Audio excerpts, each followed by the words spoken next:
Hello students, myself Dr. Ranjita Sinha, Assistant Professor in the Department of Basic Science and Humanities Physics Section, Asansol Engineering College, going to present the topic named Equations of Electricity and Magnetism before Maxwell. Subject name is Physics 1, subject code is BSPH 101/201. This is according to MacOut syllabus. It is in module 3. My contact detail is ranjita.phy@aecwb.edu.in. Course outcome of module 3. After the completion of the course, the students will learn to interpret about electromagnetic wave equation, dielectric and magnetic properties of the materials.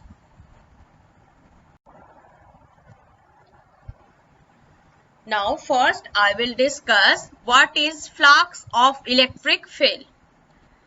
It is a measure of number of field lines passing through a given surface S.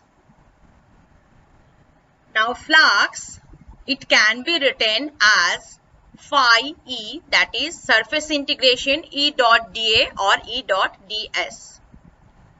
So field flux per unit area.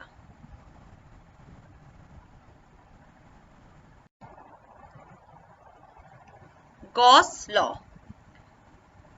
Let us calculate the flux of electric field for a single positive charge through a sphere of radius r.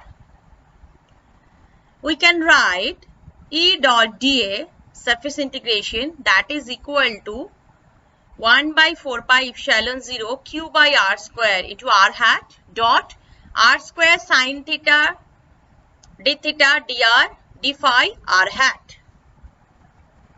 So that we can write it as q by epsilon 0. Now instead of single charge at the origin, if we have a collection of charges around it, then E equal to I equal to 1 to n EI. So for collection of charges, we can write the electric field as this. Now the electric field is shown here in this figure, the direction of the field.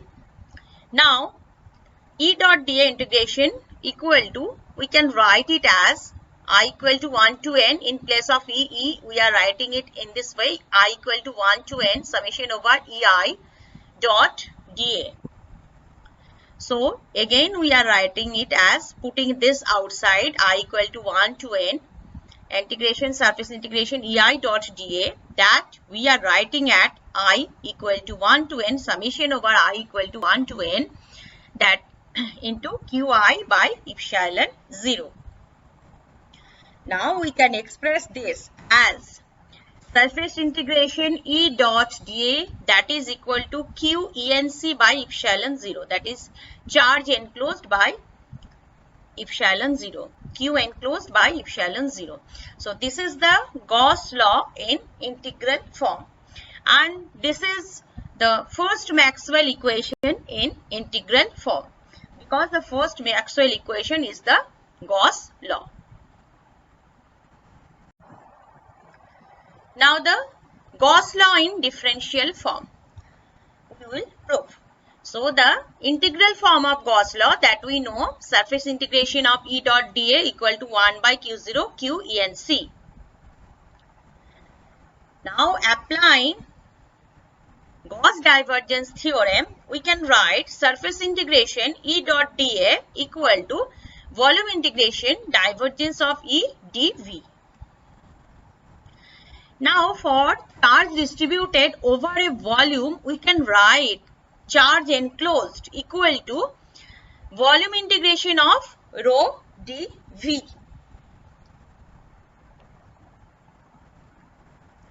Now combining these two, because this is the integral form of Gauss law.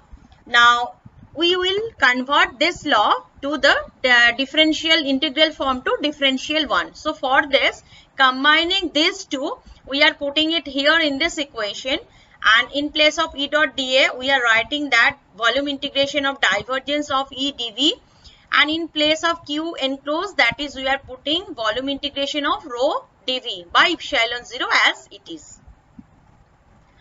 Now after that, just changing the side here, so divergence of E minus rho by epsilon 0 dV equal to 0.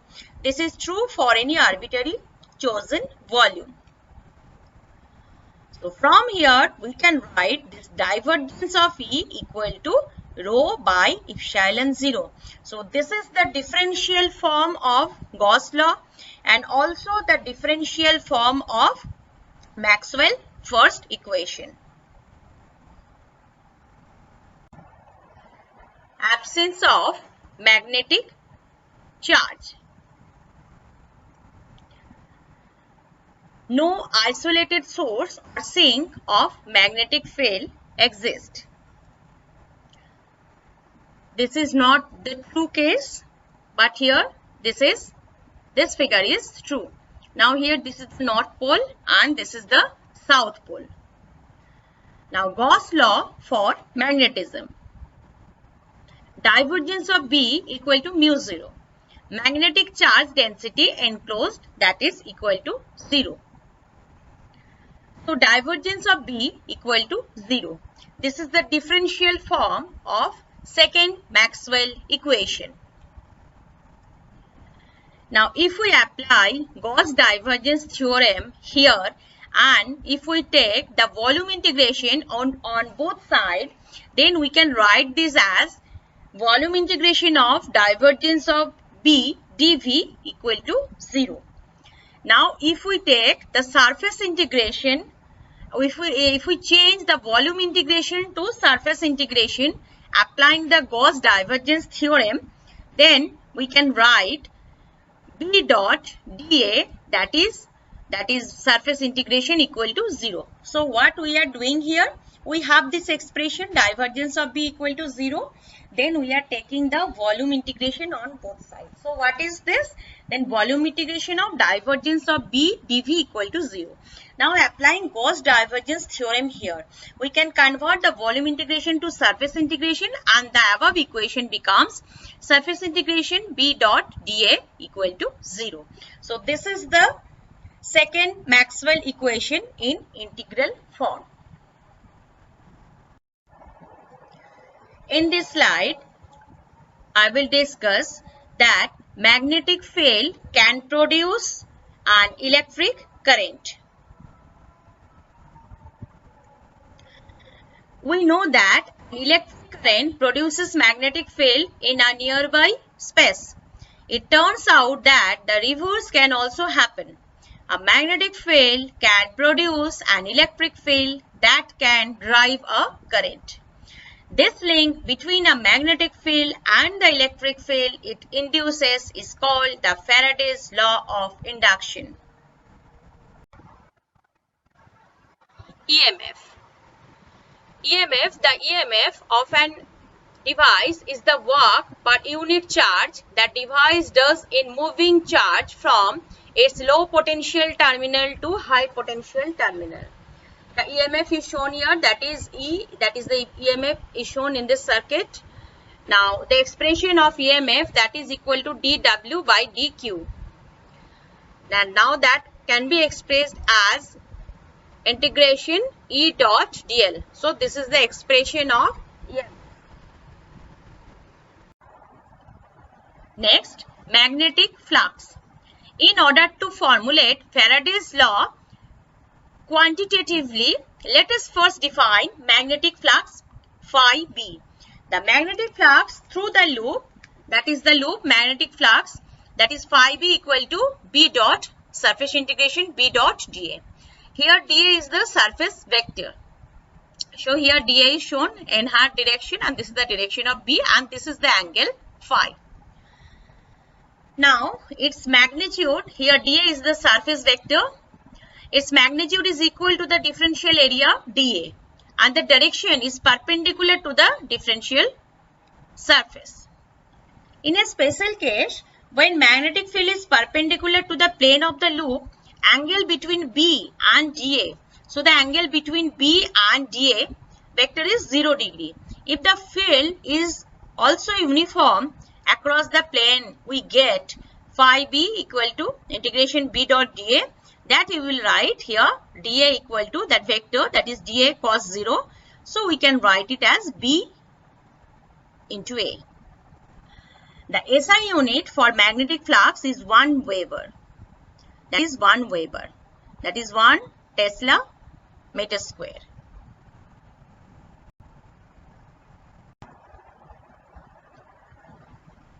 Faraday's law.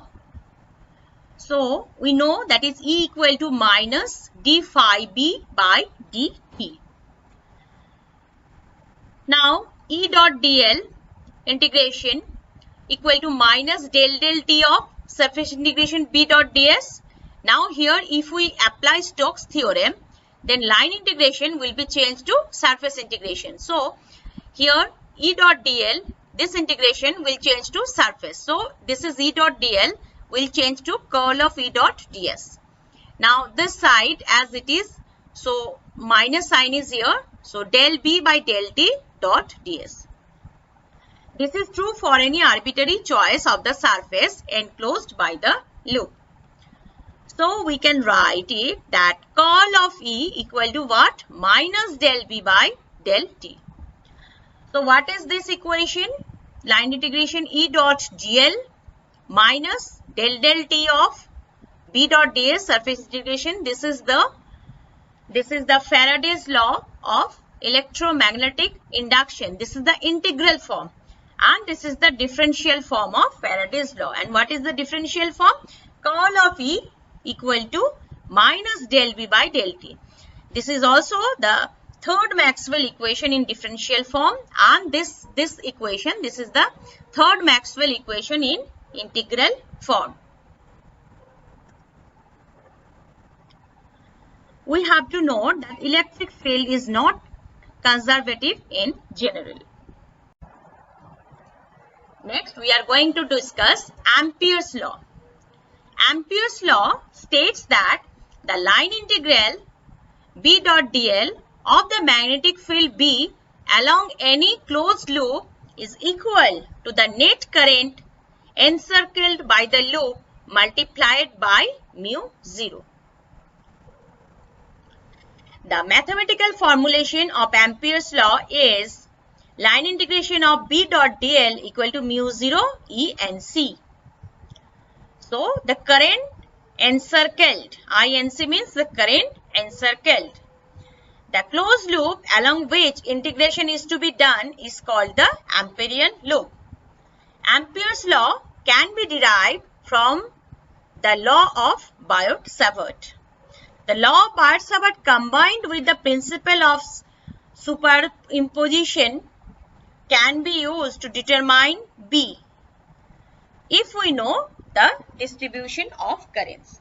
However, in situations that have high symmetry, we can use instead Ampere's law because it is simpler to apply. Now Ampere's law, it is written as line integration B dot dl equal to mu 0 I ENC, current encircled. And here in this figure, it is the Amperian loop is shown here.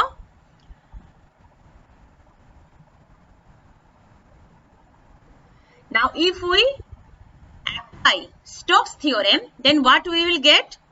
Line integration B dot dl, that will be changed to surface integration. And we can write surface integration of curl of B dot ds equal to mu 0 and IENC, that we can write surface integration equal to IENC, that we can write surface integration of J dot ds, because we know current equal to I equal to J dot ds. So we are putting this I here and mu 0 as usual it is, and this left hand side is changing to surface integration applying the Stokes theorem. This is in this figure, that is ds is shown here, that is the area, and direction of B is shown, and this is the angle theta. This is true for any arbitrary choice of the surface enclosed by the loop, enclosed by the Ampérian loop.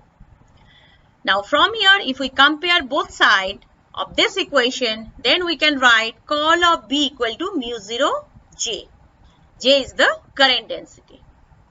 Now this is the differential form of Ampere's law, and this is, that is, differential form of Ampere's law is what? Curl of B equal to mu 0 J, and the integral form of Ampere's law, that is line integration B dot dl, line integration of B dot dl equal to mu 0 I ENC.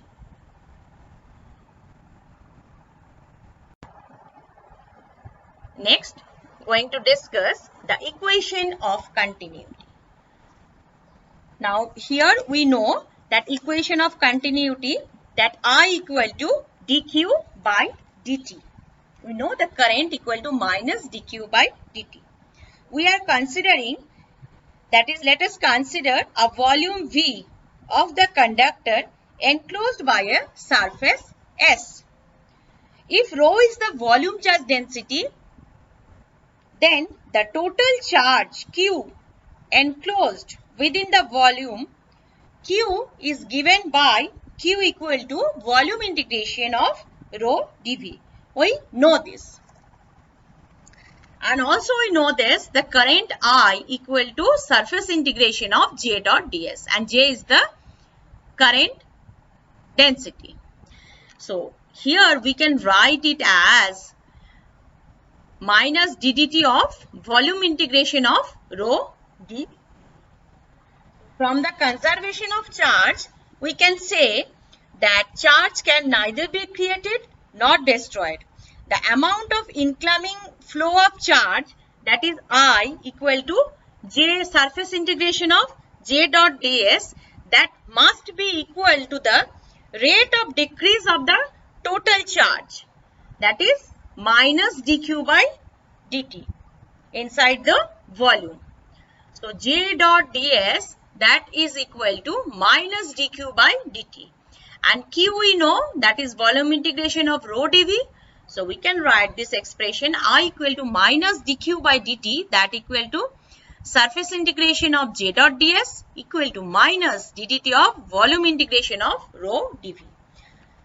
Now if we take volume integration, so here what we can write from here, that is J dot ds, that is equal to divergence of J dV. So we are applying Gauss divergence theorem. So surface integration is changing to volume integration. So the surface integration of J dot ds, that is changing to volume integration of divergence of J dV. So we have written the left hand side like this, and this side, that we have written this volume integration of del rho by del t dV. Now this is true for any arbitrary choice of the volume enclosed by the surface. Now divergence of J, that is equal to minus del rho by del t. So this is the continuity equation. That is, also we can write this equation as divergence of J plus del rho by del t equal to 0.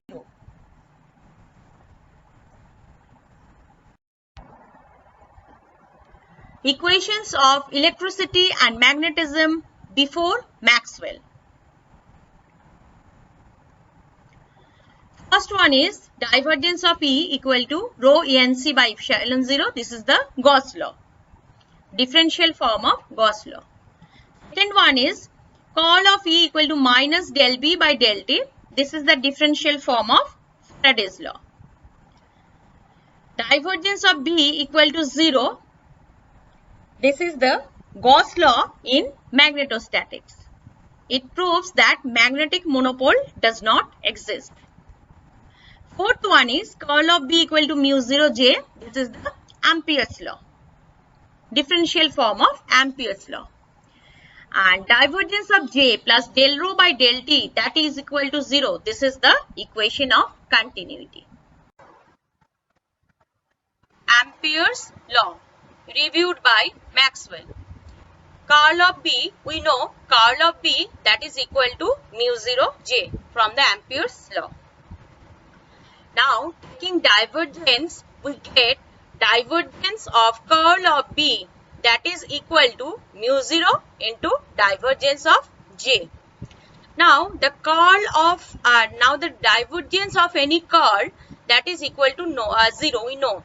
So divergence of curl of B, that is equal to 0. So from this we can conclude that is divergence of J is equal to 0. This result is in general contradictory to equation of continuity. From equation of continuity, we know divergence of J, that is equal to minus del rho by del T. Now from this equation, divergence of J equal to 0, J is the current density.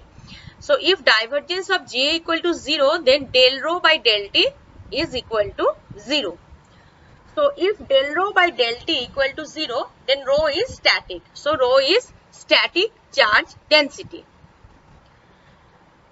Now it matches only in case of time invariant charge density. So Ampere's circuital law does not hold good for time varying field. It is only good for static charge density. As from this we have proved del rho by del T equal to 0. So rho is static. So this matches only in case of time invariant charge density. So Ampere's law matches only in case of time invariant charge density. Now the Maxwell's correction. Divergence of E equal to rho by epsilon 0. We know divergence of J plus del rho by del T equal to 0. This is the continuity equation, and the Ampere's law is curl of B equal to mu 0 J, and this is the Gauss law. Then rho equal to what? Epsilon 0 into divergence of E, epsilon 0 into divergence of E. So what we are doing, we are putting this value here. So divergence of J plus del T, this del T of in place of rho, we are putting this value. Epsilon 0 divergence of E equal to 0. Now what we can write? Divergence of J plus epsilon 0, then divergence of del E by del T equal to 0.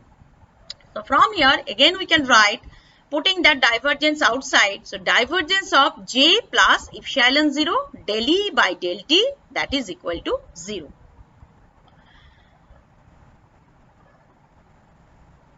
Now from here we can write, actually we know the Ampere's law was initially curl of B equal to mu 0 J, but now this J is not the conduction current density only. Here one extra terms comes here. So extra term is what? Epsilon 0 del E by del T. Or we can write, if we write epsilon 0 E equal to D, then del D by del T. So this is displacement current density. So now we can write the Ampere's law. What is here initially? Curl of B equal to mu 0 J. Now we can write it as curl of B mu 0, and this J will be after correction J plus epsilon 0 del E by del T. So this is the modified Ampere's circuital law by Maxwell. Now this is free current density and this is displacement current density. So the equations of electromagnetic theory becomes, now it is called Maxwell's equations. So divergence of E equal to rho ENC by epsilon 0, this is the Gauss law. The curl of E equal to minus del B by del T, this is Faraday's law. Divergence of B equal to 0, that is the no magnetic charge. This is the Maxwell third equation. This is Maxwell first equation. This is Maxwell second equation. This is Maxwell third equation, that is Faraday's law. And Maxwell fourth equation is the correction by Maxwell, the Ampere's circuital law, the correction of Ampere's circuital law by Maxwell. Now this extra term is here, epsilon 0 del E by del T. Initially it was mu 0 J, but here this is the extra term. So curl of B equal to mu 0 J plus epsilon 0 del E by del T. This is the Ampere's law with Maxwell. Now these are the today's discussions. These are the reference books that students can follow. That is Introduction to Electrodynamics by David J. Griffith, Electromagnetic Field Theory by A.V. Bakshi and U.A. Bakshi, Electromagnetic Theory by A. Stratton. So these are the books that the student can follow for electromagnetic theory. Thank you very much for listening my lecture. If any student has any queries, then contact in my official email ID, which is given in the first slide. So thank you very much again to all.